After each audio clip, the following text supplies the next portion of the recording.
जय श्री कृष्णा। आज हम बात करेंगे बहुत ही महत्वपूर्ण विषय पर। आप बहुत समय से हमें मैसेज के माध्यम से पूछ रहे हैं, कमेंट करके भी पूछ रहे हैं हमारे भिन्न भिन्न वीडियोस पर। आपके सवाल हैं कि उसमें जो विशेष सवाल है वो ये कि जो लोग कुंभ स्नान करने नहीं जा पाए हैं, क्या उनके पाप कभी नहीं धुलेंगे? और जो लोग कुंभ स्नान करके आए हैं, महाकुंभ में प्रयागराज में डुबकी लगा के आए हैं, क्या उससे पाप धुल जाते हैं? जो नहीं जा पाए हैं वो क्या करें? क्या शास्त्र के अनुसार विधान है? शास्त्र क्या कहता है? क्योंकि हमारे बहुत से माताएं बहनें, बहुत से सज्जन इस प्रकार से मैसेज कर रहे हैं कि वो किन्हीं कारणों से नहीं जा पाए, परंतु वो बहुत ही अपने आप को परेशान महसूस कर रहे हैं। उन्हें लग रहा है कि कहीं वो किसी पाप के भागीदार तो नहीं बन जाएंगे। आप सभी ये भी सवाल कर रहे हैं कि क्या इससे कोई पाप तो नहीं लगेगा कि हम महाकुंभ जैसे पुण्य पर्व पर जहाँ सभी लोग जा रहे हैं, हम नहीं जा पा रहे हैं, तो क्या इससे कोई दोष लगने वाला है? क्या कोई पाप लगने वाला है? क्या तो किस प्रकार से हम इससे बच सकते हैं? क्या शास्त्रीय विधान है? क्या कहते हैं पुराण इसके विषय में? तो इसीलिए आपके इन सवालों के जवाब लेके हम आए हैं इस वीडियो के माध्यम से। इसमें आपके इस प्रकार के सभी सवालों के जवाब दिए जाएंगे, जिसके बाद आपकी सभी शंकाएं दूर हो जाएंगी कि कुंभ ना जाने से क्या पाप लगता है, कुंभ जाने से क्या सभी पाप नष्ट हो जाते हैं, जो कुंभ स्नान नहीं गए हैं उन्हें क्या करना चाहिए, या किस प्रकार से क्या उनका पाप कभी नष्ट ही नहीं होगा, क्या विधान रहेगा, इसकी जानकारी आपको इस वीडियो के माध्यम से प्रदान की जाएगी। जानकारी जो भी होगी वो शास्त्रीय जानकारी होगी, हम मनगढ़ंत कुछ नहीं बताते हैं। आप देख रहे हैं देवभूमि ज्योतिष संस्थान का प्रतिष्ठित यूट्यूब चैनल देवभूमि धार्मिक। जानकारी आरंभ करते हैं। आपसे निवेदन है कि कुंभ स्नान का फल प्राप्त करने के लिए, माँ गंगा का आशीर्वाद प्राप्त करने के लिए कमेंट बॉक्स में अवश्य लिखें हर हर गंगे। इससे आप सभी प्रकार के पापों से मुक्त रहेंगे और माँ गंगे के आशीर्वाद से आपके जीवन से नकारात्मक ऊर्जा जाती रहेगी। इसलिए अवश्य ही आपको लिखना चाहिए हर हर गंगे। आइए शुरुआत करते हैं। तो पहला सवाल लेते हैं जो उठ रहा है कि क्या कुंभ स्नान करने से पुण्यों का उदय हो जाता है और जो पाप हैं वो नाश को प्राप्त हो जाते हैं? क्या यह मानना सही है? देखिए, शास्त्र अनुसार अगर हम कहें तो ये सही है भी और नहीं भी है। आप बताइए, क्या ऐसा कभी हो सकता है कि आप किसी नदी में जाके स्नान करें और आपके सभी पाप नष्ट हो जाएं? क्या ऐसा संभव है? नहीं, कभी नहीं हो सकता, परंतु हो भी सकता है। अब ये दोनों में आप कहेंगे कि ये क्या बात हुई पंडित जी, अभी आप कह रहे हैं कि होता है, फिर कहते हैं नहीं होता है। इसके लिए समझना पड़ेगा, इसमें बहुत ही महीन सा अंतर है समझने में कि हो सकता है या नहीं हो सकता है। विस्तार से इसको ध्यान से समझना पड़ेगा हमें कि आप मान लीजिए किसी साधना में लीन है, किसी कार्य में लीन है। साधना क्या है? मान लीजिए आपके घर पर कुछ इस प्रकार की व्यवस्था है कि आप वहाँ से निकल ही नहीं सकते। आपके माता पिता बहुत बुजुर्ग हैं, आप उनके ख्याल रखने के लिए आप कहीं बाहर नहीं जा सकते अधिक समय के लिए। आपका क्या दायित्व बनता है? कुंभ नहाना दायित्व बनता है या घर पर माता पिता की सेवा करना दायित्व बनता है? मान लीजिए मेरा कार्य है अपने धर्म का प्रचार प्रसार करना। मुझे किसी एक पर्टिकुलर काम के लिए चुना गया है कि मुझे यही काम करना है। क्या मैं उस काम को छोड़ के कहीं और चला जाऊंगा, उससे वो काम बाधित तो नहीं होगा? मेरी आवश्यकता कहाँ पे है? एक और उदाहरण देते हैं। हमारी बहुत सी माताएं बहनें जो गर्भवती होंगी इस समय में, वो नहीं जा पाई होंगी। उनका प्रथम दायित्व क्या बनता है? उनका प्रथम दायित्व बनता है अपने गर्भस्थ शिशु की रक्षा करना, उसको सही रूप से पोषित करना, जिससे कि वह समय पर इस दुनिया में आ सके। तो वो अपने दायित्व को निभाते हुए नहीं जा पा रही है। वो दायित्व किसने दिया उन्हें? वो दायित्व मिला उन्हें प्रकृति से। वो दायित्व मिला उन्हें प्रकृति कौन है? भगवान की ही एक रचना है। तो वह दायित्व मिला भगवान से। यदि भगवान ने आपको किसी कार्य के लिए चुना है, भगवान ने किसी दायित्व के लिए आपको रखा है और आप उस दायित्व के कारण नहीं जा पा रहे हैं, तो उसमें कोई दोष नहीं है। वहीं दूसरी ओर कुछ लोग ऐसे हो सकते हैं जो उनसे ये सीखें कि अरे ये लोग नहीं गए तो हम क्यों जाएं। ये जो है ना, ये गलत होगा। अगर आपके पास क्षमता है और संभावनाएं हैं कि आप जा सकते हैं, आप किसी ऐसे कार्य में व्यस्त नहीं हैं जो छोड़ा नहीं जा सकता, तो आपको अवश्य जाना चाहिए। आपका दायित्व बनता है। केवल ये सोच लेने से कि ये नहीं गए तो हम क्यों जाएं, ये अनुचित है। उनके जो दायित्व हैं वो अलग हैं, आपके जो दायित्व हैं वो अलग हैं। आगे मैं बहुत अच्छे से जो शास्त्रों में वर्णन है उसके बारे में आऊँगा, तो आप उसको और अच्छे से समझ पाएंगे कि इसका क्या अभिप्राय निकल के आता है। एक उदाहरण देते हैं कि परम संत हैं प्रेमानंद जी।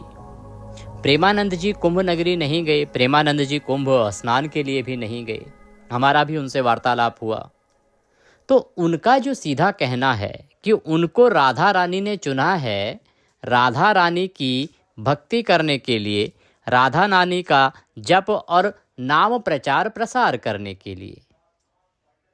और जो उन्होंने दायित्व उठा रखा है वो ये कि वो उस स्थान को छोड़ के बाहर नहीं जा सकते। अब ऐसे में यदि वो कुंभ स्नान नहीं जाते हैं तो क्या उन्हें पाप लगना चाहिए क्या? शास्त्र कहते हैं नहीं, उन्हें पाप नहीं लगना चाहिए, क्योंकि वो अपने दायित्वों का निर्वहन करने के कारण बंधे हुए हैं और इसलिए नहीं जा पा रहे हैं। वहीं अब कुछ लोग ये सोचें कि वो तो इतने बड़े संत हैं फिर भी नहीं जा रहे हैं तो हम क्यों जाएं। अंतर देखिए, वो जिस दायित्व से बंधे हैं ना, वहाँ उन्हें भगवान की वैसे ही बहुत कृपा प्राप्त हो रखी है। क्या आप इस प्रकार के किसी कार्य को कर रहे हैं जिससे कि भगवान पहले ही आप पर प्रसन्न हो रहे हों, जिससे कि भगवान की कृपा आपको पहले ही प्राप्त हो रही हो क्या? इस अंतर को समझना होगा।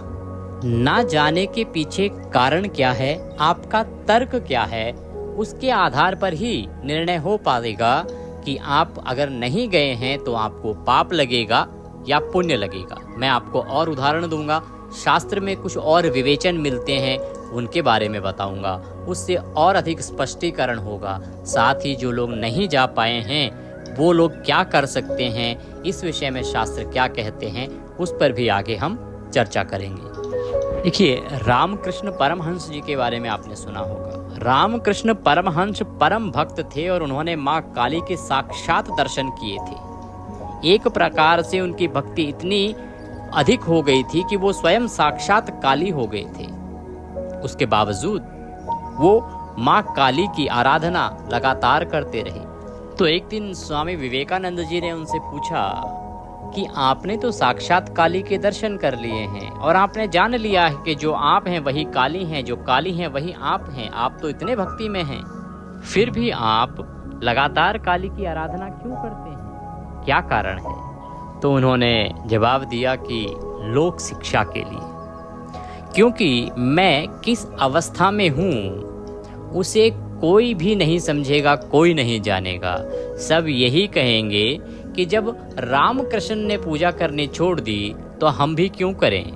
तो जो महाकुंभ का स्नान है ना, तो वो साधक, तपस्वी, भक्त या ध्यानी जन जो अभी इस यात्रा में गए हुए हैं या वहाँ पर हैं, उनको अवश्य ही करना चाहिए, यथासंभव करना चाहिए, जितना हो सके करना चाहिए। यथासंभव आप समझ रहे होंगे, हम यथासंभव कह रहे हैं आपको। जो नहीं कर सकते उनके विषय पे हम इसके बाद में आएंगे। पहले इस बात को जानते हैं कि क्या इससे पुण्यों का उदय होता है वहाँ जाकर और पाप नष्ट हो जाते हैं क्या, इसको समझते हैं पहले, फिर आपको जवाब देंगे कि जो नहीं जा पा रहे हैं उनके लिए क्या उपाय है या उनको किस प्रकार से लाभ या हानि हो सकती है। देखिए, जो वहाँ जा रहे हैं और वो ये सोच रहे हैं कि पाप नष्ट हो जाएंगे, पुण्य उदित हो जाएंगे। देखिए, ऐसे में मैं आपको बताऊं, ना तो पाप नष्ट होंगे और ना ही पुण्यों का उदय होगा। आप हैरान रह गए होंगे इस बात को सुन के, कारण समझिए। देखिए, जो सकाम भावना से जा रहे हैं ना, सकाम भक्ति और निष्काम भक्ति में अंतर है। जो सकाम भाव से जा रहे हैं, जो इस कारण से जा रहे हैं, इस विचार से जा रहे हैं, इस सोच से जा रहे हैं कि हम कुंभ में जाएंगे, जाने से डुबकी लगाएंगे तो हमारे सारे पाप नष्ट हो जाएंगे और पुण्यों की प्राप्ति हो जाएगी। तो ऐसा नहीं होता है। यदि मनुष्य की जो भीतरी प्रकृति है वही दूषित है और उस दूषित प्रकृति के साथ ही वह महाकुंभ भी यदि करता है, महाकुंभ में जाके स्नान भी करता है, तो इससे कोई पुण्य उदय होने वाला नहीं है। क्यों? उसकी भीतरी जो प्रवृत्ति है, जो भीतरी प्रकृति है, वह इस प्रकार की घृणित है। इस कारण से ना तो उसको पुण्यों का उदय होगा और ना ही उसके कोई पाप नष्ट होने वाले हैं। ऐसा कभी नहीं हो सकता है ऐसे व्यक्ति के साथ कि आप कभी किसी नदी में स्नान करें और आपके पाप नष्ट हो जाएं और पुण्यों का उदय हो जाए। क्योंकि भीतर जब पाप वृत्ति है ना, तो जो आपके पाप हैं वो ज्यों के त्यों बने रहेंगे, वैसे के वैसे बने रहेंगे। अब हम आते हैं दूसरे उस पर। हमने दूसरा आपको पॉइंट दिया था कि हाँ, महाकुंभ में जाकर पुण्यों का उदय होता है और आपके पाप भी नष्ट हो जाते हैं। अब इसे समझिएगा कि किस प्रकार से पुण्यों का उदय होता है। देखिए, महाकुंभ में कितने ही बड़े तपस्वी, तेजस्वी साधु, सन्यासी और करोड़ों भक्त, तो इस प्रकार से महाकुंभ में सभी साधु, सन्यासी और करोड़ों जो भक्त हैं उनकी ऊर्जा एक साथ काम करती है। अर्थात जो भी वहाँ उस महाकुंभ में आया है ना, या हम किसी अन्य अवसर की बात करें, जब भी किसी अन्य अवसर पर, ऐसे बड़े अवसर पर कोई भक्त आता है तो वो पूर्ण रूप से भक्ति भाव से भरा होता है। अब ये देखिए कि करोड़ों लोग और उन करोड़ों लोगों की भक्ति की जो भावना है, भक्ति की भावना क्या है? भक्ति की भावना अपने आप में एक ऊर्जा है। क्योंकि भक्ति क्या है? जब आपके अंदर भक्ति जागृत होती है, आपकी ऊर्जा जागृत होती है, चेतना जागृत होती है, वो अपने आप में एक एनर्जी है। जब हर तरफ इतने करोड़ों लोग होंगे जो एक ऊर्जा से भरे हुए हैं, एक विशेष ऊर्जा से भरे हुए हैं, एक पॉजिटिव ऊर्जा से भरे हुए हैं, तो वो जो ऊर्जा है उनके माध्यम से उस पूरे क्षेत्र में फैल जाएगी। वो जितना बड़ा क्षेत्र है, इतने करोड़ों लोग जिस स्थान पर होंगे, वहाँ की जो ऊर्जा है ना, उसका परिवर्तन अपने आप हो जाएगा, स्वतः हो जाएगा। क्यों? क्योंकि उनके अंदर की जो भावना है भक्ति वाली, वह अपने आप में ऊर्जा को बदल देगी। भक्ति की भावना क्या है? एनर्जी है, ऊर्जा है अंदर। जो ऊर्जा इतनी पॉजिटिव होगी तो वो अपने आसपास के वातावरण में फैल जाएगी और उसे भी अपने आप में ढाल लेगी। अब जब वो स्थान महान ऊर्जा से भर गया, तो वो जो महान ऊर्जा है ना, वो हमारे भीतर की ऊर्जा पर कार्य करती है, हमारे जो चक्र हैं ना, उन पर कार्य करती है। एक स्थान है जिस पर बहुत ही पॉजिटिव एनर्जी है, क्योंकि वहाँ पर करोड़ों लोग पहुँचे हैं एक आस्था के साथ, भक्ति की भावना के साथ, अर्थात एक पॉजिटिव ऊर्जा लेके वहाँ पे पहुँचे हैं। वहाँ लाखों साधु सन्यासी हैं जो न जाने कब से तप कर रहे हैं। उनके अंदर एक अलग ही ऊर्जा है, भगवान के द्वारा दी गई। वो सारी ऊर्जा मिलकर उस पूरे स्थान पे फैल गई है, उस पूरे वातावरण में फैल गई है। ऐसे में वहाँ जो भी इंसान प्रवेश करेगा तो वही ऊर्जा जो वहाँ पर फैली हुई है उसके अंदर प्रवेश करेगी और उसके अंदर प्रवेश करके उसके अंदर के वातावरण को बदलेगी। एक उदाहरण से आपको समझाते हैं, एक उदाहरण समझिए। मान लीजिए आप एक पुष्प लेकर किसी स्थान पर पहुँचते हैं, फिर दूसरे सज्जन भी एक अन्य पुष्प वहाँ पर लेकर पहुँचते हैं, फिर तीसरे सज्जन आते हैं, वो एक अन्य प्रकार का पुष्प लेकर वहाँ पर पहुँचते हैं। हर एक पुष्प की एक सुगंध है। जब करोड़ों पुष्प एक स्थान पर एकत्र हो जाएंगे तो आप देखेंगे वहां पर कितनी महक, कितनी अच्छी मीठी सी महक फैल जाएगी उस वातावरण में। इसी प्रकार से, ठीक इसी प्रकार से जब वहां एक व्यक्ति जा रहा है ना, तो वो अपने अंदर की भक्ति की महक लेके जा रहा है, भक्ति की भावना लेके जा रहा है, और वही भावना, वही महक वहां एनर्जी के रूप में फैल जा रही है। वो एनर्जी ही तो है कि लोग कितना मर्जी पैदल चलना पड़ रहा है, नहीं थक रहे हैं। किसी भी प्रकार की परेशानी उठा रहे हैं पर उनको कोई परेशानी महसूस ही नहीं हो रही है। वो प्रसन्न दिखाई देते हैं। क्यों? क्योंकि वहाँ का जो वातावरण है वहाँ की जो एनर्जी है वो जागृत हो चुकी है। और जब भी कोई मनुष्य वहाँ पहुँचेगा, वह जागृत एनर्जी उसके अंदर प्रवेश करेगी तो उसको अपने आप वह बहुत ही पॉजिटिव बना देगी, अपने आप सकारात्मक बना देगी। देखिए कितने ही लोग वहाँ पर पहुँचे हैं, करोड़ों करोड़ लोग पहुँच रहे हैं वहाँ पर, और कहाँ कहाँ से नहीं आए हैं। हमारे अपने चैनल के कितने ही दर्शक हैं जिन्होंने हमें मैसेज किया है, इन्फॉर्म किया है। बहुत से लोग जो दूर दराज दूसरे देशों से आए हैं, अमेरिका से लोग आए हैं, ऑस्ट्रेलिया से लोग आए हैं, बहुत सारे ऐसे हैं जो हमारे चैनल के फॉलोअर्स भी हैं, सब्सक्राइबर्स भी हैं, हमें सुनते हैं। वो किस कारण से यहाँ आए हैं? इतनी दूर से वो चले आए हैं क्योंकि उनके अंदर एक आस्था का ज्वार है, और वो इतना बड़ा आस्था का ज्वार लेकर जब यहाँ पहुँचेंगे तो सोचिए कि वो आस्था का ज्वार जब यहाँ डुबकी लगाएगा तो उससे उस एनर्जी में कितना परिवर्तन आ जाएगा साहब। तो ये जो भक्ति की तरंगे हैं ना, ये उस क्षेत्र में अपने आप में एक ऐसा आभा मंडल उत्पन्न कर देती हैं, बना देती हैं, अपने आप में एक ऐसा आभा मंडल बना देती हैं कि हमारे अंदर अपने आप ही पुण्यों का उदय होता है। पुण्यों का उदय क्या होता है? पुण्यों का उदय को हमें समझना चाहिए। पुण्यों का उदय क्या होता है? देखिए हमारे अंदर, हमारे भीतर की जो सात्विकताएं हैं ना, हमारे भीतर की जो सात्विकताएं हैं वही अपने आप में हमारे पुण्य हैं। जो तरंगे हैं इस प्रकार की, जो हमारा सत्य है वो वहाँ पर हष्ट पुष्ट होता है, और यही तो अपने आप में हमारा पुण्य है, जिससे कि हम पॉजिटिव हो जाते हैं, सकारात्मक हो जाते हैं, सोच बदल जाती है हमारी इन सब चीज़ों से। यही हमारे पुण्य हैं। अब बात आती है कि पाप कैसे नष्ट हो जाते हैं।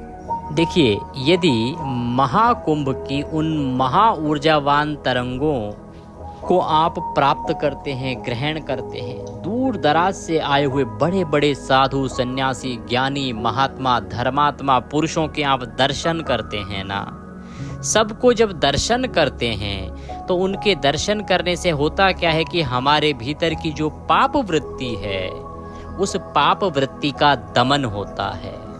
और जब आपकी पाप वृत्ति ही दब जाएगी तो फिर पापों के उदय होने की संभावना समाप्त हो जाएगी। तो इस प्रकार से आपके पाप जो है वो नष्ट हो गए, अर्थात पाप कर्म करने का जो भाव है ना वह वहां जाकर समाप्त हो जाता है। मनुष्य स्वयं जागृत होता है, वो सोचता है कि मैं कर क्या रहा हूँ, मैं कर क्या रहा हूँ, मैं क्यों इस प्रकार के कर्म कर रहा हूँ जो कि घृणित हैं, जो कि पापजनक हैं, जो कि अनुचित हैं, जो दूसरों को नुकसान देने वाले हैं। इस प्रकार के विचार कहाँ उत्पन्न होते हैं?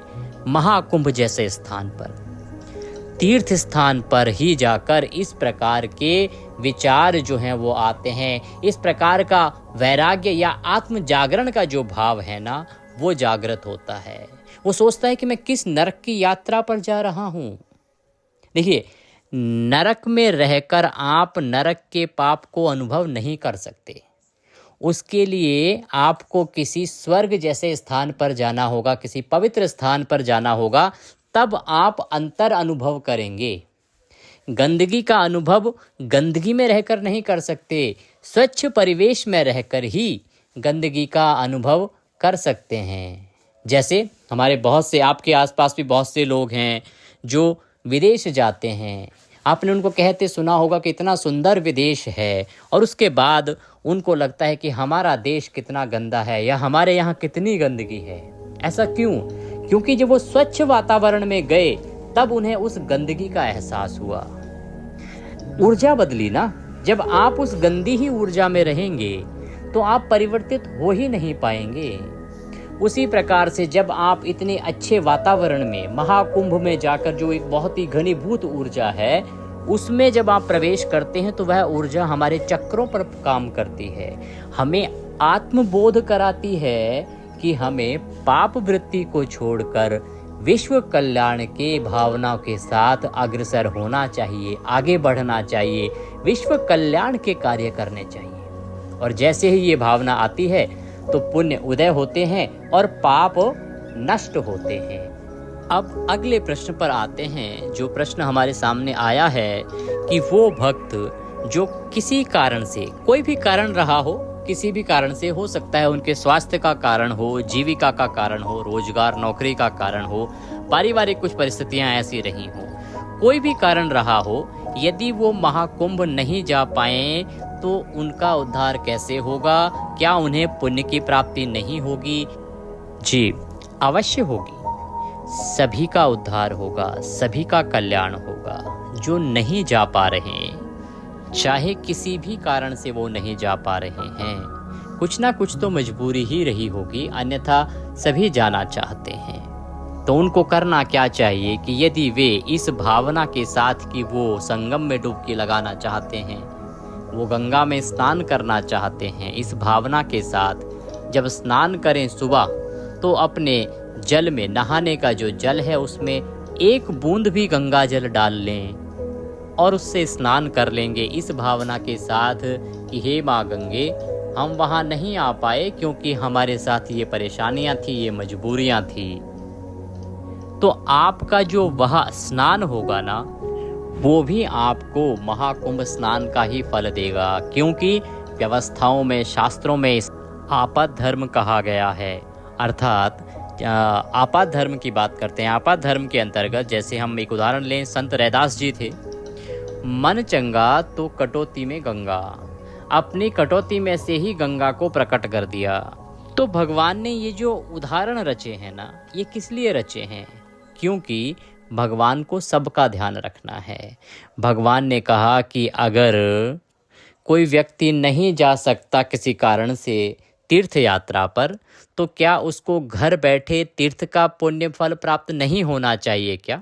क्यों? क्योंकि जाना तो वो भी चाहता है, परंतु किसी मजबूरी के कारण, किसी ऐसे कार्य के कारण जो वो नहीं टाल सकता है, वो नहीं जा पा रहा है। तो ऐसी अवस्था में उसे पुण्य क्यों नहीं मिलने चाहिए? विधान है, व्यवस्था है, प्रावधान है उसका, तो क्या करना चाहिए, कैसे किया जाए? तो संत रविदास जी के माध्यम से प्रभु ने इस लीला की रचना की, ये दिखाया विशेष रूप से संत रैदास जी के माध्यम से। वो दिखाना चाहते थे कि देखो, ऐसा स्थान जहाँ से कोई कल्पना भी नहीं कर सकता, वहाँ से गंगा जी स्वयं आकर प्रकट हो सकती हैं। तो वे भक्त बिल्कुल भी निराश ना हो, बिल्कुल भी परेशान ना हो जो नहीं जा पाए हैं, क्योंकि सारा खेल जो यहाँ पर है ना, वो भावना का है, भाव का है। यदि आपका भाव है, आपकी भावना है, तो उस भाव के चलते आप भीतर से कल्पना करें कि आप महाकुंभ में स्नान कर रहे हैं, और आपका ये जो भाव है ना, ये आपके इस सूक्ष्म शरीर को वहाँ ले जाकर स्नान भी करा देगा, डुबकी भी लगा देगा, सब कुछ करा देगा। क्योंकि मानसिक पूजन शास्त्रों के अनुसार ही उचित बताया गया है। मानसिक पूजन किसी भी प्रकार की अवस्था में किया जा सकता है, और मानसिक पूजन से बड़ा कुछ है नहीं। इसीलिए मन में विचार रखिए, और मन में यदि विचार आप रखते हैं तो अवश्य ही उस उत्तम विचार के कारण आप किसी भी प्रकार के पाप के भागीदारी नहीं होंगे, किसी भी प्रकार का पाप आपको नहीं लगेगा। अब बहुत से सज्जन कह सकते हैं कि पंडित जी, हमारे यहाँ तो 2 बूंद गंगा जल भी नहीं है, क्योंकि हमारा समाज बहुत बड़ा है, बहुत से ऐसे लोग हो सकते हैं जिनके पास गंगा जल भी ना हो। तो अब आप कहेंगे कि जी आपने तो कहा है 2 बूंद गंगा जल डाल के उससे स्नान कर लो, हमारे पास तो वो भी नहीं है।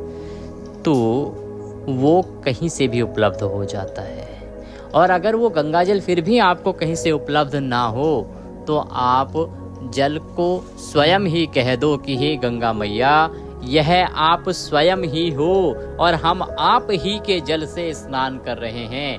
आप ये भावना रख लेंगे तो गंगा मैया स्वयं उसमें समा जाएंगी, क्योंकि ये जगत जो है वो तरंगों से चलता है। ये सृष्टि, ये दुनिया तरंगों से चलती है। तरंगे ही हैं जो हमारे आपके अंदर हैं, जो इस दुनिया को चला रही हैं। तो ये भाव अगर आप रखेंगे तो अवश्य ही आपको इसका पुण्य फल प्राप्त होगा।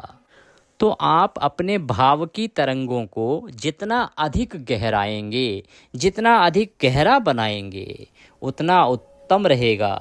मन काहे को बन बन जइए रे, अर्थात कि ऐ मेरे मन, तू क्यों बार बार जंगलों में भटकने की इच्छा प्रकट करता है और क्यों बार बार जंगलों में जाता है?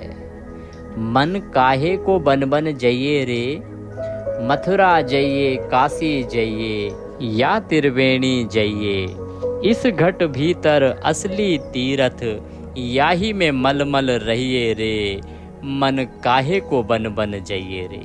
कि ऐ मेरे मन, क्यों जंगलों में भटकना चाहता है, क्यों यहाँ वहाँ भटकता है? ये काशी, मथुरा, त्रिवेणी, इन सब में जाकर स्नान करना चाहता है। इस घट भीतर असली तीरथ, इस घड़े के भीतर अर्थात इस जो शरीर है ना हमारा, इसी को कुंभ कहा गया है। यही सबसे बड़ा महाकुंभ है। तो कह रहे हैं कि इस घट भीतर असली तीर्थ है।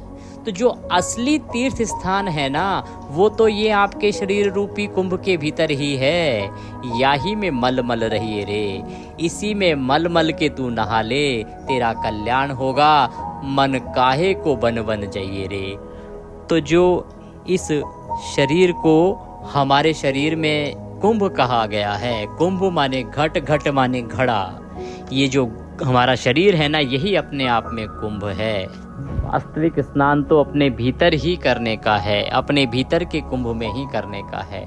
इसीलिए आप निश्चिंत रहें। बाहरी जो कुंभ हैं, इनमें अगर आप जा पाएँ तो बहुत उत्तम है, पर ना जा पाएँ तो आपको जो ये चीज़ें बताई गई हैं, ये उपाय बताए गए हैं, तरीके बताए गए हैं, इनको आप अपनाएं और अपने दिमाग से निकाल दें कि किसी भी प्रकार की हानि आपको होने वाली है या किसी भी प्रकार का पाप आपको लगने वाला है। जानकारी यहीं समाप्त होती है। जानकारी थोड़ी सी भी अच्छी लगी हो तो आपसे निवेदन है कि एक बार लाइक अवश्य कर दीजिएगा, क्योंकि आपका एक लाइक हमारे लिए बहुत महत्वपूर्ण होता है और सबके लिए उपयोगी है। बहुत से लोग हैं जो चिंतित हैं कि वो नहीं जा पाए हैं, उनकी चिंताओं को दूर कीजिए। ये वीडियो अधिक से अधिक लोगों तक पहुंचाइए, जिससे कि सभी लोग इससे लाभ ले सकें। भगवत कृपा प्राप्त करने के लिए, कुंभ का फल प्राप्त करने के लिए, कुंभ स्नान का फल प्राप्त करने के लिए हर हर गंगे अवश्य लिखते जाइएगा। चैनल पर नए हैं तो सब्सक्राइब करते जाइएगा और बेल आइकन अवश्य दबाइएगा, जिससे कि सभी वीडियो आपको मिलते रहें। जय श्री कृष्ण।